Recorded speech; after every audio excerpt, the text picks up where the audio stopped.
What's good, everybody? Welcome in to the Early Edge, your sports betting brand of record. We are powered, as always, by the almighty SportsLine, the best value in all sports betting, and it's not even close. All of the odds on the Early Edge presented by the king of all sports books, our incredible partners at BetMGM. Now, if you are brand new to this brand, this is our mega college football preview, and I see TK says, how it going, fellas? Just signed up with SportsLine this morning and excited to see what profits I can make off of it. TK, welcome to the brand. You're about to have a good time and be hashtag educated and entertained. Now, last week, my guys, another solid week. Check marks all over the board. What do we say? Just trying to win more than we lose, and that's exactly what my crew does every single week on this show. By the way, if you're watching us live, great. If you're watching us on demand, make sure you do it before our Friday night, because there's a big Friday night game this week as well. So with all the housekeeping done, let's bring in the stars of the show, because you know them, you love them. Look who it is. Oh, my goodness. Look who it is. AB is here. Chip is here. And let me read this before I introduce my main man. Scott says, what's up? Thanks to you guys, my bankroll has gone through the roof. Thanks to Coach, Chip, AB, and, yeah, I guess EC too. Good afternoon, EC.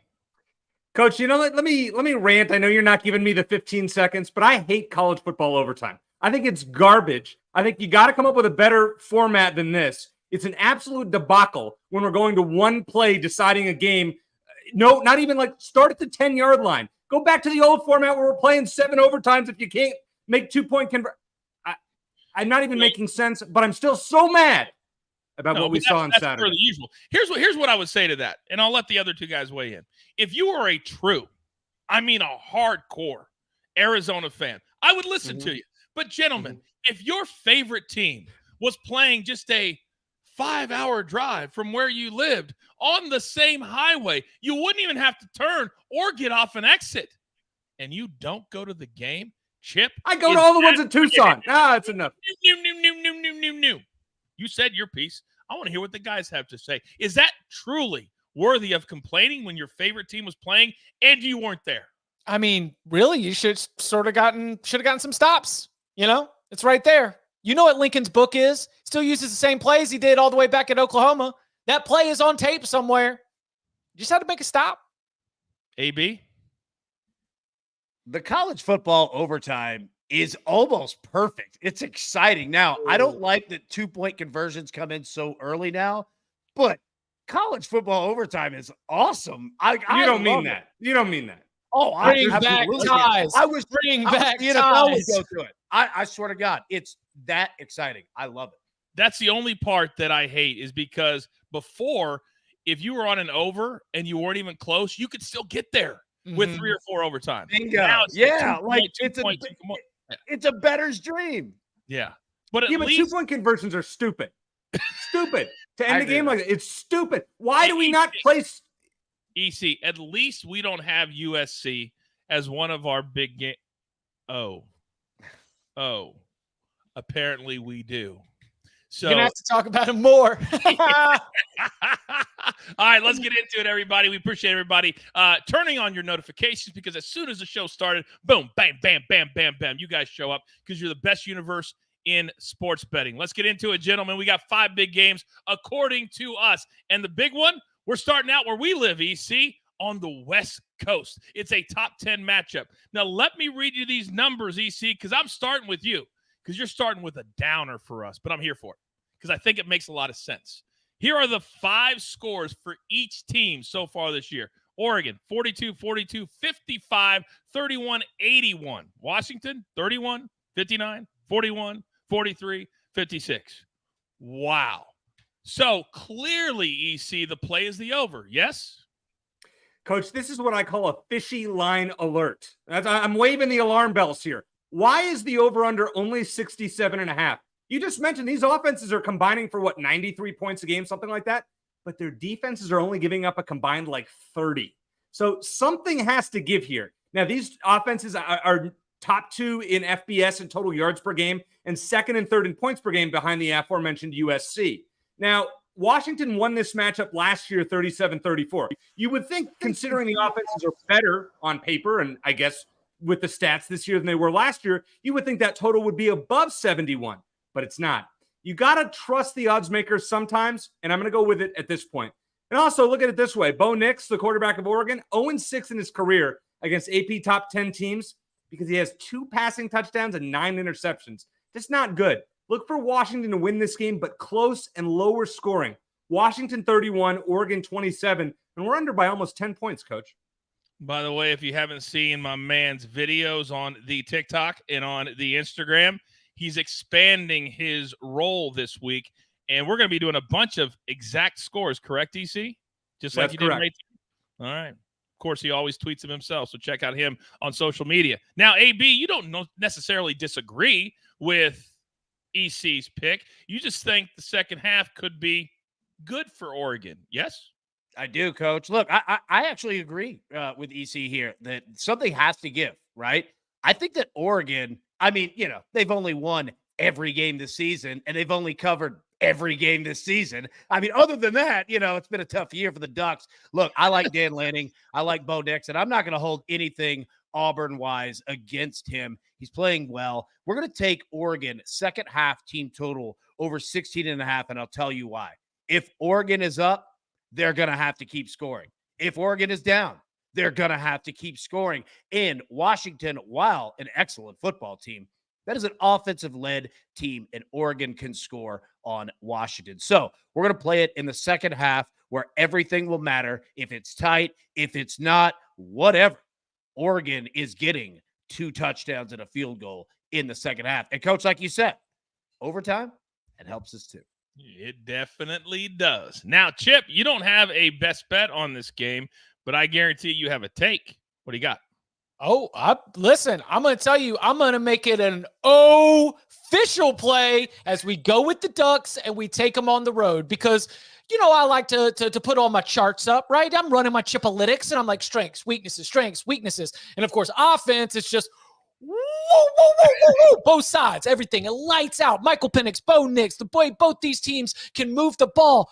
But I found something, and it's not like an extreme weakness, but Washington doesn't have any Vita Veas. Washington doesn't have them big dogs on the defensive line.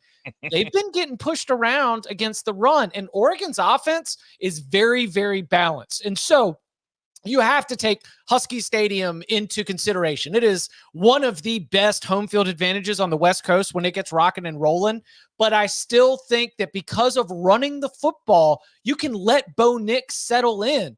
This is a coin flip game for me. I love being able to get the points with the team that I think is more balanced and the team that honestly, on a neutral, I think is better.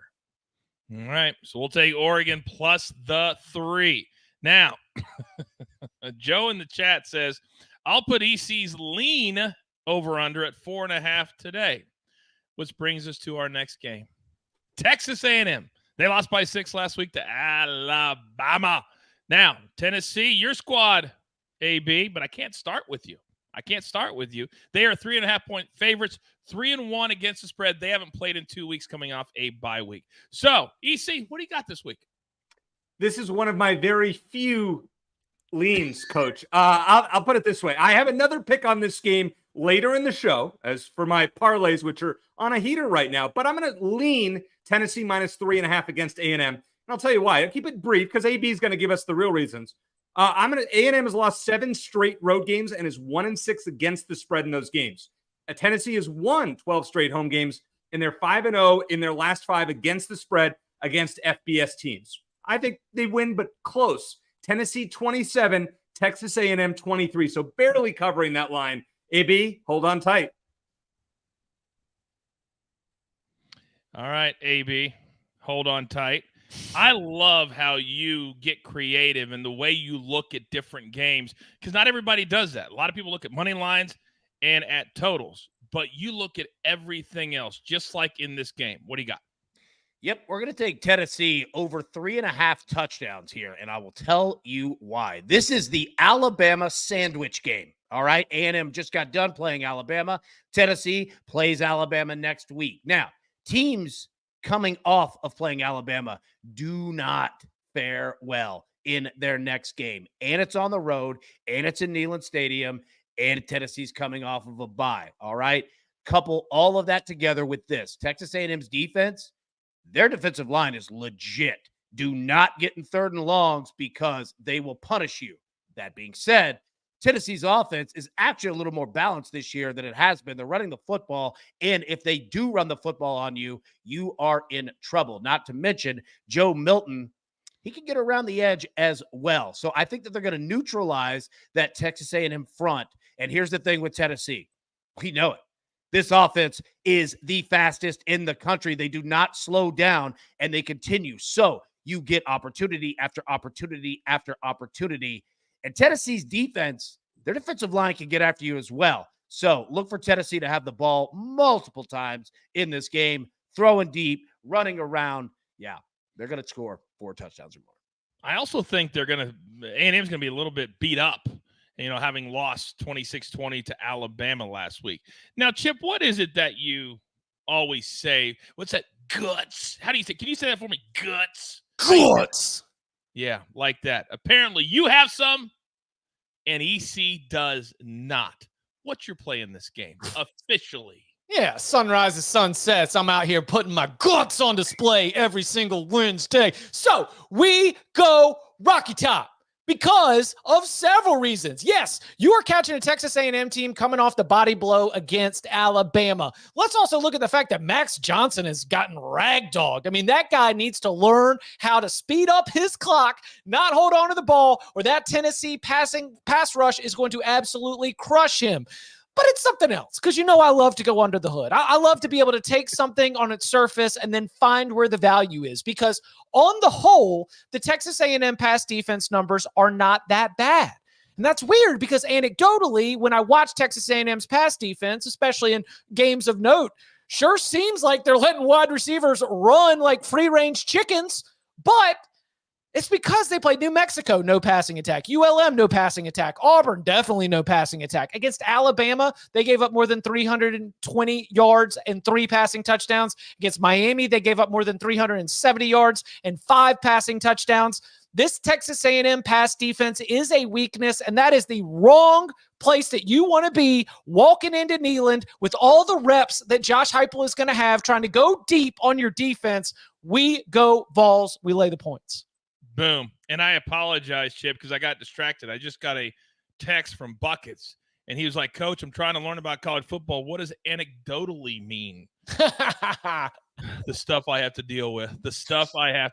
Now, I know this. Buckets knows where BetMGM is, just like the rest of us. But if you don't yet, come on in. The water is warm. New BetMGM customers can sign up today. Get $200 in bonus bets. Just place your first wager of at least $10, and you will receive $200 instantly in bonus bets, regardless of your wager's outcome with bonus code EDGE200. That's EDGE200. Now, I know this next one's really going to hurt. And I'm going to start with the only man who has an official play on the game. And you're nothing if not a professional, EC, because the very week after your heart is stolen in Los Angeles, USC goes on the road. Notre Dame, they've lost 2 in a row. Their backs are against the proverbial wall. Surely you don't like USC this week, do you?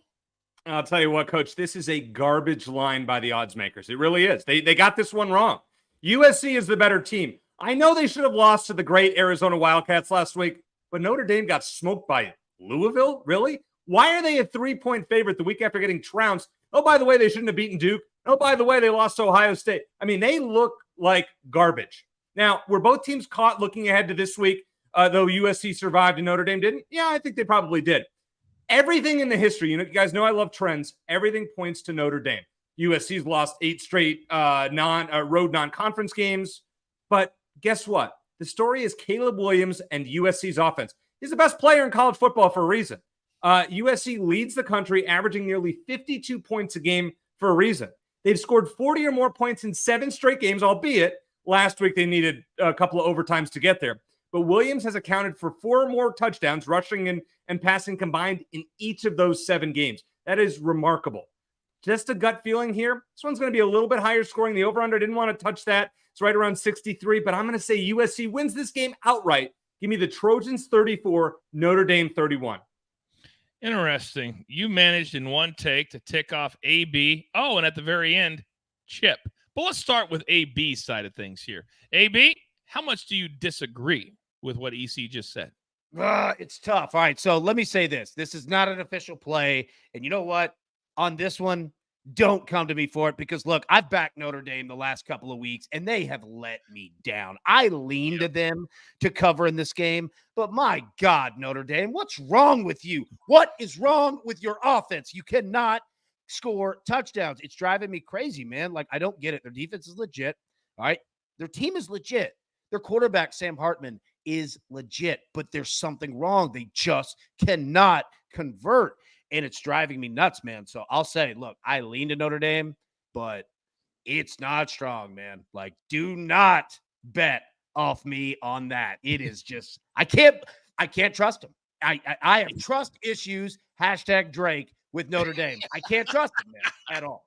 Well, here's the deal, AB. Here's the deal that when you have a defensive coach, head coach, who hasn't had a lot of head coaching experience anywhere else, it's frustrating when you watch teams like that because they're trying to figure out how to be a head coach, coach the defense, and then when your offensive coordinator, Chip, leaves town and you bring in another one that may not be as good, we're starting to see that play out right now. However, with a defense like USC, maybe this is a get-right spot for the Notre Dame offense. What do you think, Chip? Yeah, Coach, you could not be more right because if you got an infection, then you need to get antibiotics. If you've got a virus, you need to hydrate and get some rest. And if your offense is struggling, you need USC's defense. I mean, it's that simple. Like, you just need to go and play USC's defense so that you can feel good about yourself. I mean, what's better than you snap the ball and you've got 4 yards that you've got with that offensive line pushing back USC's run defense, which has been woeful. Look, USC's defense so bad. How bad is it that Drew Pine threw for 3 touchdowns and 300 yards last year, and that guy can barely stay on the field?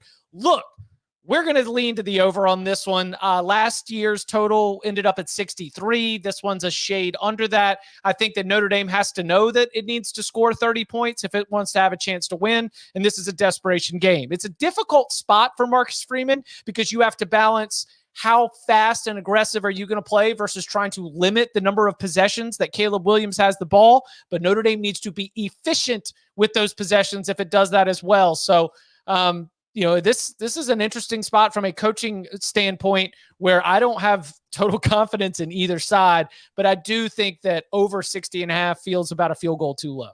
Okay. That makes a lot of sense. I love over. Yes, EC, go. Yeah, I just want to point out, the showdown that I lost to you a few weeks ago with USC Colorado, when the game was 41-14 USC, what do you think the line on this game would have been at that moment? USC minus a touchdown? Everybody would have thought, hey, look at this defense is better. No, you don't think so? Because USC was undefeated at that time. They still are. I mean, Notre Dame was undefeated at that time. No, they weren't. They had lost to Ohio State the week before. Okay, you're still making my point for me. Ohio State was number 3 in the country. It wouldn't have changed, I don't think. Well, the advanced line was USC. I think it was like USC -4. But at that point, when they were burying Colorado, USC would have been a touchdown favorite. Now that line, 10 points because of 5 quarters and a few overtimes? No, I'm going USC outright. And the over makes sense to me too. So I like that, Chip. Rachel says, #Drake. Big Cheesy said, Drake's new album is trash. I'm sure Drake really cares when he's crying on his personal 767 that he flies around to every sold-out tour stop. He does not care if you think his album is trash, unless your name is Joe Budden, whatever it is. All right, now, I digress because all 3 of my guys, including myself, and we're busy. We get calls all the time because they want us on everything. Why? Because we run this, especially here. We need the sports news anywhere. We've got breaking news to bring you. Then get your sports anytime you want them. Big trade news overnight to discuss. Because we know you need sports all the time. A lot of movement in the rankings this week. A legend adds to their legacy. We're bringing you that breaking news right here on HQ. CBS Sports HQ, anywhere, anytime, all the time. Now, everybody knows how much I respect Chip Patterson. So a few weeks ago, I was just brainstorming, as I do, and he inspired me. to a new segment that is absolutely destroying it on social media. I like to call it, What Are You Doing? Now, my segment this week on What Are You Doing was the Miami Hurricanes. One of the dumbest, maybe the dumbest coaching job in the history of college football. If you haven't seen what I'm talking about, go back and watch my little 90-second video on social media. Could have knelt the ball out and didn't. And then after the game said, yeah, we probably should have. But sometimes it gets so fast that you lose track of what? It gets too fast? My 13-year-old son was watching the game, says, Dad, why aren't they kneeling? You're right, son. And he's 13. So, lads, I get that off my chest. How about I come to you first, Chip? Because as I look at this game, and you guys all have a lean on it, I find it hard to believe that Miami can recover in a week from that. What do you think? I will say that it's better for Miami that this is North Carolina and not Virginia Tech. Like, it'll get your attention. You know that this isn't going to be a noon kickoff on the ACC network. You're on big ABC, prime time, a lot of eyeballs. I think you get a proud response. The problem is Miami, interestingly enough, can't really win in Chapel Hill. It's one of the craziest things about the ACC. North Carolina has had Miami's number. They've won 4 straight in this series. They've won 6 out of the last 8. Like, they had the leg up, and it goes all the way back to even right when the Canes first joined, and they got beat on Halloween night on a game-winning field goal by Connor Barth. I think that the reason that you take North Carolina and lay the points here is that Drake May has leveled up. We have seen really over the last 5-6 quarters him start to play with a form, which is why he was listed right behind Caleb Williams. Oh, yeah, Caleb Williams, Drake May. Caleb Williams, Drake May. Because earlier in the season, wasn't a great start. He had like 5 touchdowns to 4 interceptions at one point. The dude is absolutely dealing. And I think it's because of the change in offensive coordinator that they had in the offseason. It took them a couple games to all figure each other out. They, of course, are getting Tez Walker back into the lineup. Nate McCollum has been outstanding. This is a North Carolina offense that, as long as that offensive line can hold up against Miami's pass rush long enough to give Drake a shot, he should be able to pick on the corners a little bit. I mean, we saw Georgia Tech pick on that pass defense when it was very obvious that you should have stayed back. So I lean to the Tar Heels being able to get it done. 3.5 is just a kind of a bad number, again, considering I do think Miami will have a good effort. I think one thing that got lost in this, Chip, is the fact that Georgia Tech almost had a bigger blunder than Miami with the kid sliding at the goal line. That was also one of the dumbest things I've ever. What are you doing? Yeah. Why are you sliding at the goal line? But he did get across. It's rare that you three agree, but AB, you do on this one. Yep. It's just a lean, not an official play. But look, Miami's not walking into the cave and handling business against North Carolina. They're not doing it. All right. And I'll tell you why. Look, Miami and Mario Cristobal can say that, they're motivated. They've learned from that all they want. Motivation doesn't travel, but second guessing yourself does. Have you ever been betting and you just can't get right? Like you bet an over, it's an under, then you try to go the other way. It's the other way. You just can't do it. That's what Mario Cristobal is going to be coaching like in this game. He doesn't listen to anybody. He only takes it on himself. And I don't trust any of that at all against a balanced coaching staff for North Carolina, a balanced offense from North Carolina, a balanced defense from North Carolina. Don't trust it. Don't trust it at all. So no disrespect to Miami. Shout out to the U, but no, North Carolina. But I felt like you just disrespected me because you just brought up my last 3 days of picks. Can't get it right no matter what I do. It's crazy. It's crazy. I've been there, man. All right. EC, your thoughts? Well, my parents are both Miami graduates. That's where they met. And obviously I wouldn't be here if not for the University of Miami. So thank you for that. But that was embarrassing last. I mean, you talk about a bad college football day for me. I mean, that was pathetic because they're obviously my second favorite team. And then what happened with Arizona later at night. But how does Miami bounce back after that loss? Well, they pretty much don't. UNC has won 4 straight against Miami, as Chip said, but 3 of them by only 3 points. That's why I'm making this a lean and not an official play. UNC 4-1 against the spread this season. Miami 5-12 against the spread under Mario Cristobal. That's reason in itself to get him fired, if not for the $80 million that he's still owed. Also, UNC 5-1 against the spread in their last 6 home games against ranked opponents. Enough for me to pick them, tepidly. And I'll give an official pick in my parlay later in the game or later in the show. North Carolina 30, Miami 24. That's a spoiler alert. Tony Kornheiser, who I have hung out with many, many times, he said on his show, this is a fireable offense, meaning about Miami. And I think it's that big. Now, the $80 million saves him. Yeah, absolutely. But sometimes you got to hold your coach accountable, and that's embarrassing. Just embarrassing. Well, if you're a recruit, do you want to go play for a coach like that? No. But he's done it before. I did a little flashback in my video. Stanford, 2018, almost the same situation, less one timeout. Crazy. Absolutely crazy. He didn't listen. I'm telling you, he doesn't listen. He just doesn't listen. Right? I listen. I've really thought about this. It would not surprise me, and I'm about to draw this a connection here. It would not surprise me if he does the we don't kneel, we don't take negative plays. Yep. He hasn't kneeled. Right. All right. Hey, listen. Do you remember when Greg Schiano had the Bucks putting forth all effort when the opposing team tries to kneel? What's their connection? Yes. The University of Miami. Couldn't you see that just being like that old school Miami grit? Like, we kneel for no one. That might So be dumb. the dumbest thing he could ever say. Right. I don't think you can say it, but it would not surprise me if because the fact that they haven't kneeled all season and they've been blowing teams out, that they always just run the ball and let the clock run out. I don't know, man. Some think teams you may be right. start practice with the victory formation, right? You're trying to this would be the first play we run as a team at the beginning of fall camps. We're going to do the victory formation because we're doing that 12 times this year. And you fire up and you try to get that mentality. And that's another mentality, Miami. Good luck, Mario. And what's the other thing that coaches don't do to each other? They don't take shots at the other. At least that's kind of the etiquette. The coach for Georgia Tech says, we thought they were going to kneel, with his face like that, basically saying, what was he doing? That was the translation that I took away from it. All right, game number 5. And last week, UCLA looked really good on defense. An 8-point, 25-17 win over Washington State, who was ranked in the top 15 at the time. Oregon State now moves into the top 15, and they're playing at home. They're favored by 4.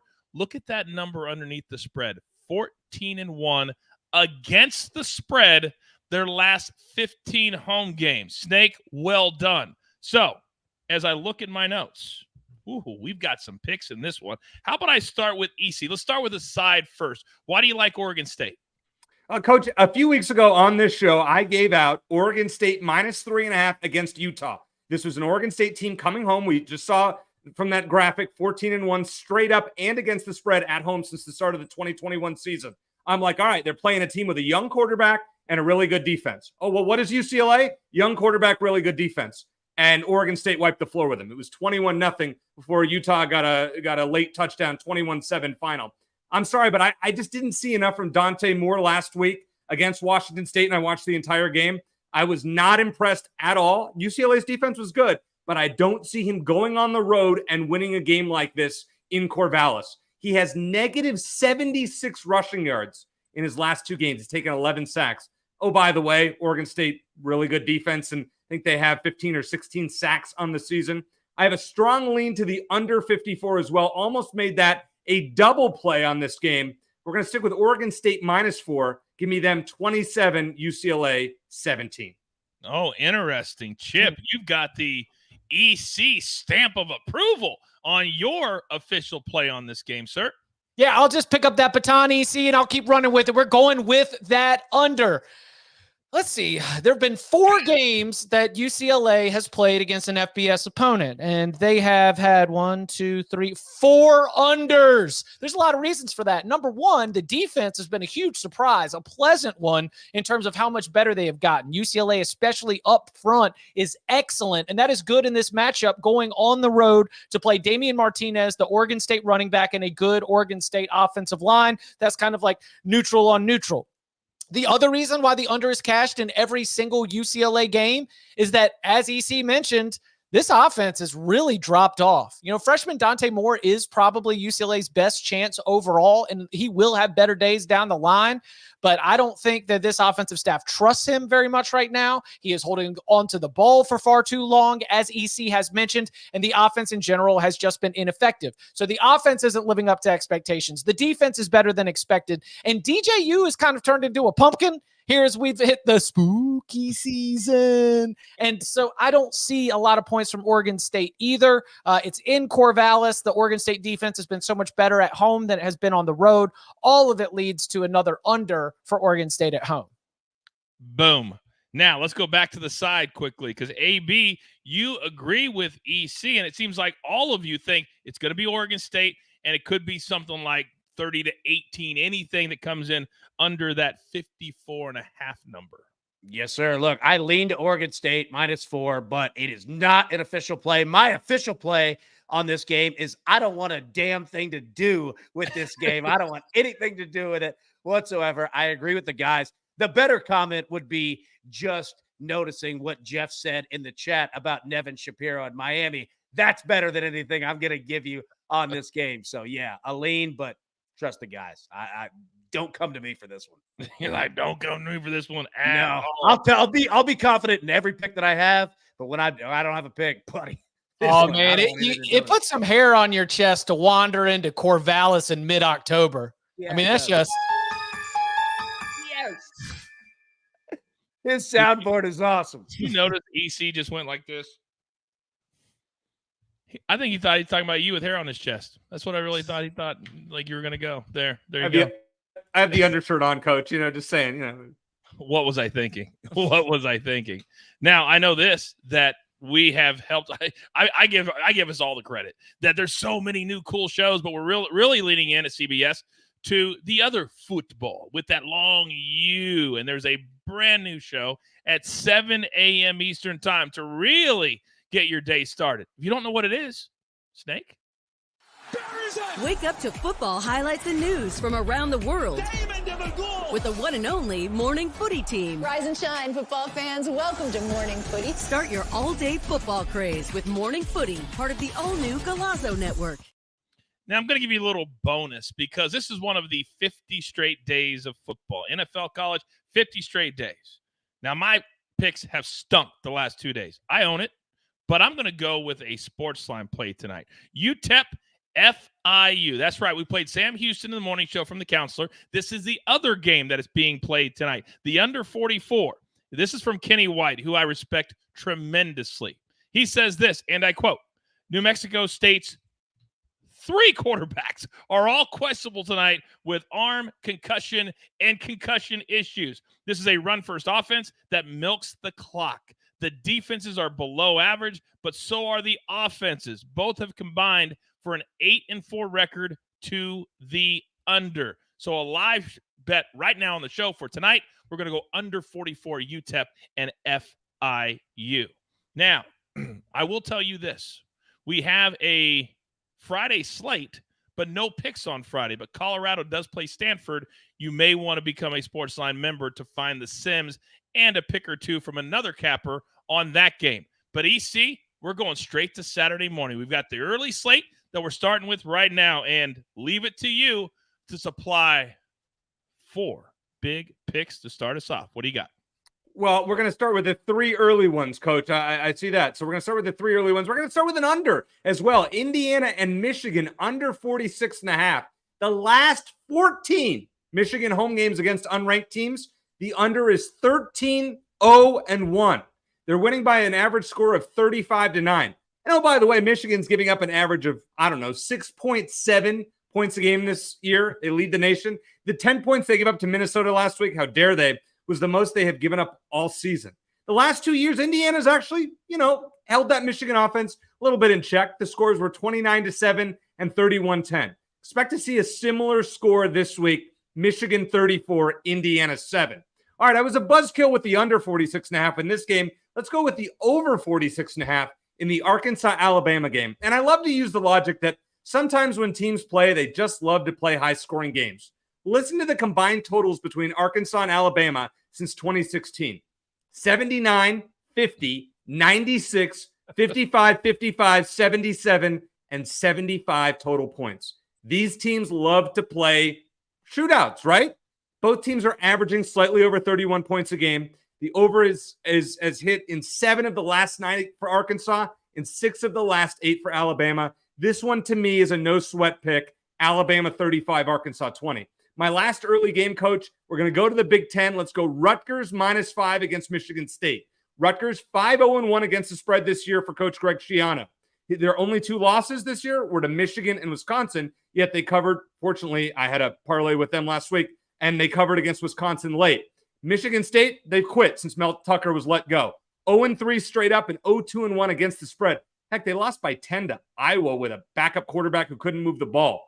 Also, Michigan State 1-7 straight up in their last 8 on the road. All of this adds up to, they're not covering. Rutgers 23, Michigan State 10. I like that a lot. 3 early games. All 3 of those games start at noon. Now, somebody in the chat said I read wrong. FIU is playing UTEP tonight, correct? Correct. Mm-hmm. Yeah, that's right. We might be down to our 4th stringer for UTEP's I'm not kidding. UTEP's quarterback situation has gotten pretty bad, and FIU is trying to do that Miami Vice outlook tonight. So maybe like the Panthers a little bit. We'll see. Okay. I'll tell you this. The problem is that Kenny White wrote the wrong team in his write-up. He listed New Mexico State. Okay, my bad. That's what I did wrong. But we always want to correct it. And thank you to the chat. You guys are always picking us up. So thank you for that. You're right. I saw UTEP. FIU. Just want to say this. I saw UTEP in person earlier this year, and Chip said they stink and they cannot throw the ball. I actually would lean FIU as well. Okay, FIU and the under as a show. I like it. Consensus. So 3 noon games from EC. Let's go back to that Arkansas game, and let's go to AB, because you clearly, as you were handicapping this game, saw the same thing that EC saw in a different way. What do you like? Yep, I'll tell you this. We are going to attack the early games because they are what we call sandwich games. Now, everybody knows I like a good sandwich here, but teams that are stuck in it don't. So we have Arkansas against Alabama. All right. Alabama just comes off actually 2 big wins against Ole Miss and against Texas A&M back-to-back weeks, and has Tennessee looking for revenge against the Vols next week. So right here in the middle, Arkansas. Now I'll say this. That is a ton of points. 19.5, 20, way too many. But we're going to take Arkansas total touchdowns over 1.5. That's it. 1.5 touchdowns in this game at plus money. All right. Look, Arkansas, their quarterback, KJ Jefferson, can get down. He's big. He acts, runs, plays like Cam Newton. He's not as good. Arkansas is not as good. I'm not saying that. But Alabama, their offense is not as good as it's been billed. They've been winning by their defense, which is legit. However, they are going to give Arkansas opportunities here. So I'm going to play them over total touchdowns, 1.5. But if you play plus 19.5, plus 20, totally get it. Totally get it. I like it. There you go. Now, second one, talk about sandwich games. Georgia, okay? 2 weeks ago, almost loses to Missouri. Last week, bounce back strong against Kentucky. Now they play Vanderbilt in Nashville with a bye week next week. Their players are not worried about Vanderbilt. That's why we're taking Vanderbilt. Team total over 10.5. That's it. 10.5 points. Vanderbilt, they're not going to win this game, but they will annoy you, and that's what Vanderbilt does. And they're going to score just enough points. 13 points, 11 points, whatever. That's all we need. Get over 10.5. Georgia is not going to care about this game. It's at 11 a.m. Central Time. They just want to get there, win, and get to the bye week and get ready for Florida after that bye week. So while they're not paying attention, Vanderbilt will steal a few points. Sports Info King says, gotta love a good sandwich. I mean, who can't agree with that? Who can't agree with that? I love a good sandwich. I also love a good disagreement. Mm-hmm. And as we gave out EC's early plays, and I'm staring at Chip's early plays, it would have to be something very, very specific, Chip, for your Michigan play and his Michigan play to both hit. And I'd love to hear your explanation for how you're attacking that game. Yeah, Michigan's in body bag season, all right? Like, they are just taking no prisoners. They had a preseason, and now it's time to be able to actually go out there and play competitive football so you can ramp up to the November when you're going to be playing Penn State and Ohio State in a 3-week span. I have seen that against Nebraska. I have seen that against Minnesota.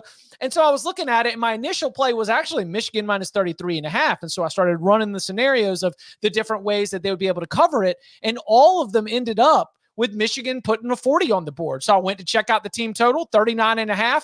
Michigan at home against this Indiana team, which, by the way, look, I don't root for anyone to lose their jobs, but Tom Allen is probably not the head coach of the Indiana Hoosiers in the 2024 season. And the people on that roster and around that program probably know there's going to be a coaching change as well. So let's do a little temperature check of the Hoosiers right here, because I'll tell you what's not fun, going into the big house and getting mashed at the line of scrimmage over and over again. I think Michigan is in body bag mode. They make you want to quit, and it's going to involve putting up a whole lot of points, over 39.5.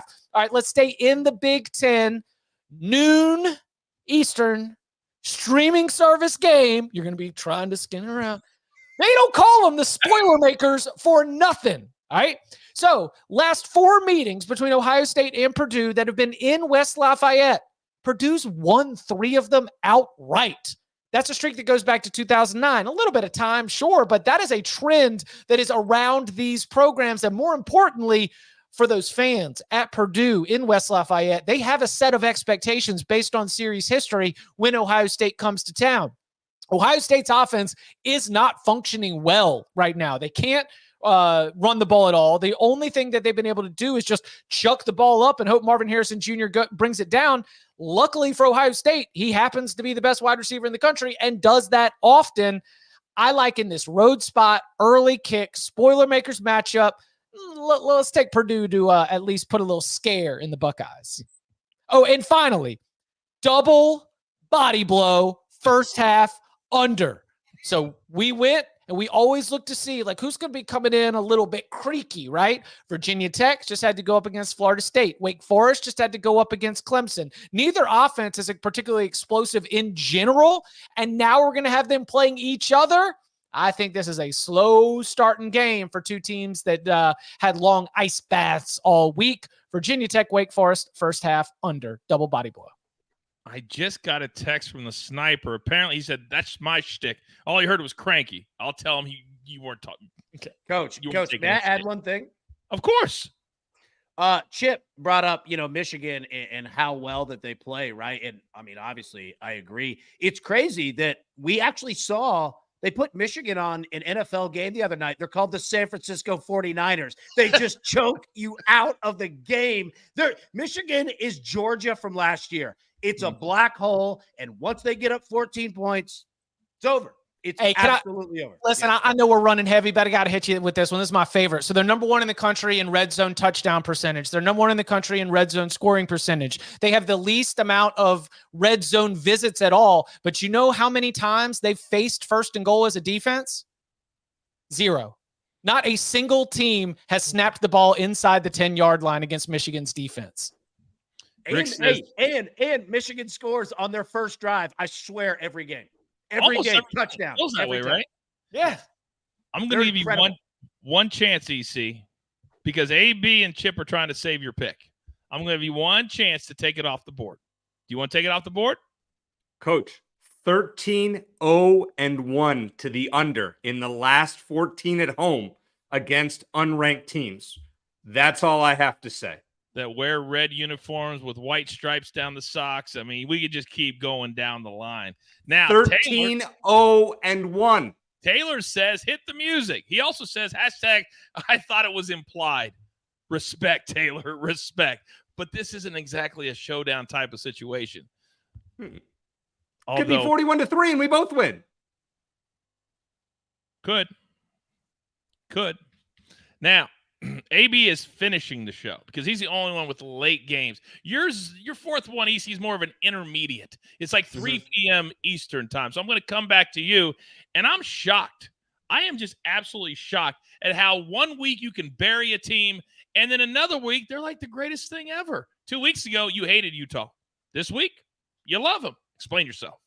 Well, Coach, I told you from the first show, from the week one show we did against Florida, when our pal Steve Scott was watching, I was like, nope, Florida's not going to lose this game by double digits, because when Utah plays at home, they generally beat teams by double digits. Heck, they've won 26 straight home games with fans in attendance at Rice-Eccles Stadium. They've won 26 straight home games against unranked opponents. They have 17 straight home wins in general. They're allowing only less than 28 yards rushing per game at home this season. They lead FBS in third down percentage on defense. All this says Cal has absolutely no chance. So Utah, since 2021, 15-0 at home, they've won 13 by double digits. They're coming off a bye. Cal's coming off getting smoked by Oregon State. You know what? This is not a good spot for Cal, and they're not going to score many points. Give me Utah 31, Cal 10. All right, so to give us some context, though, Cal scored 40 last week. 40. Garbage You don't think points. they're going to score this week? No, it's garbage points. I mean, that game was really not decided in this until that game was not. No, it was not in jeopardy in the second half. We knew that Oregon State was going to run away with it. Cal got some garbage points because Oregon State's defense, as Chip mentioned earlier, is different on the road than they are at home. Okay. Utah is a different animal at Rice-Eccles Stadium. Take the under, because Utah is 5-0 to the under this year, and take Utah minus 13.5. Okay, fair enough. We'll see how it plays out. That's why they play the games. I just, as the host, I just have to bring up scenarios. That's my job. It's what I do. Fair enough. Yeah. What AB does is bring it strong at the end. So AB, I love the two teams that you are writing have been on fire to start this season. Floor is yours. Yes, sir. Thank you, Coach. All right, now, Chip, real quick. Give me that Laramie sounding. Wyoming. All right. And it's going to be windy in Laramie. That's one of my favorite of all time. The problem is that Wyoming's going on the road to Air Force. We are taking Air Force team total over 26.5. Look, this Air Force team plays the same game. We talk about Michigan playing the same game every week. Buddy, Air Force does the same thing. They are going to come at you. You might get a lead. It's not going to last long. They're going to run right down your throat. And the problem is this, is that when Air Force is trying to close out a game for the entire second half of a game, how do you do that? Running the football. That's all they know how to do. There's no stopping this team. So we're going to take them 26.5 team total on that over. Lastly, Duke at home against NC State. All right. Duke 2 weeks ago has that tough loss to Notre Dame. Coming off the bye week, they're fresh, feeling good, motivated to get themselves right. All right. Here's where Duke will win the game. They will counterbalance NC State's legit run defense with a balanced attack in the air and on the ground. Where we'll cover in this game is Duke's secondary, because they are only allowing 159 yards in the air on average in games this season. And NC State, their offense, 60% of it is in the air. It's going to be hell on earth for NC State. Duke is going to just close those gaps, leave short fields for the offense, and the offense and everybody there is motivated to get that Notre Dame taste out of their mouths. 3.5 is a gift. Boom. 3.5. Love those two takes. I feel like all three of you deliver every single week, but I would be remiss. I would be remiss if I didn't hook Zach up. He says, is Chip even here today? I haven't heard "Do You Believe" or the trumpet the entire show. Chip.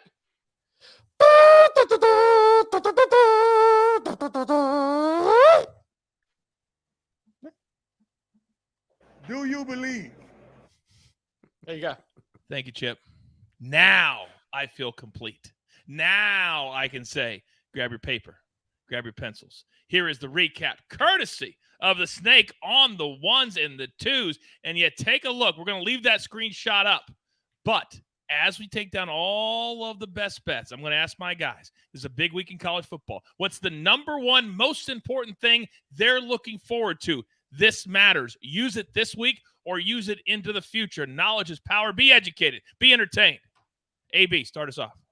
Yep. This is a time in the year where a lot of really good teams, all right, are looking ahead, whether to a bye week or whether to a big game. And you have sneaky little underdog teams that might not win, but they could cover large numbers. Be on the lookout for that this year. Why are you talking about the Cal Bears? I like Utah minus 13.5. Anyway, EC, what are you looking forward to? Well, we know, Coach, the Pac-12 is done after this season, but they still have 3 teams that are in the college football playoff hunt. This is separation Saturday for them. All 3 of them face tough games, 2 of them against each other in Washington and Oregon, and then USC on the road at Notre Dame. Who is for real and who isn't? It's a big question. Chip. Colorado must-win game against Stanford on Friday, and if you tune in to Friday's Early Edge at 10 a.m. Eastern Time, you might find out what the best bet is. Boom. Big Pick Energy Friday. Now, I hate Chip. I'm missing my first Big Pick Energy Friday, I think, ever. I'm going to be on, but I got you covered. Don't even worry about it. Counselor is going to take care of business. I'm going to be overseas spreading the Early Edge word.